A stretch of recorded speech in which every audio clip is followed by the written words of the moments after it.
Hello everybody, today in this video I'll show you how to find your deleted stories on Facebook, so let's jump right into it. First, let's go ahead and open the Facebook app and then tap on the profile picture in the top right corner of the screen right here.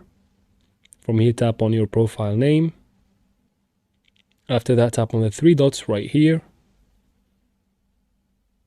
Now from here you can either tap on archive right here and then tap on the top on story archive, and you will find all of your deleted stories right here. Now if you can't find it here, just follow up with me. In the previous screen right here, tap on activity log instead.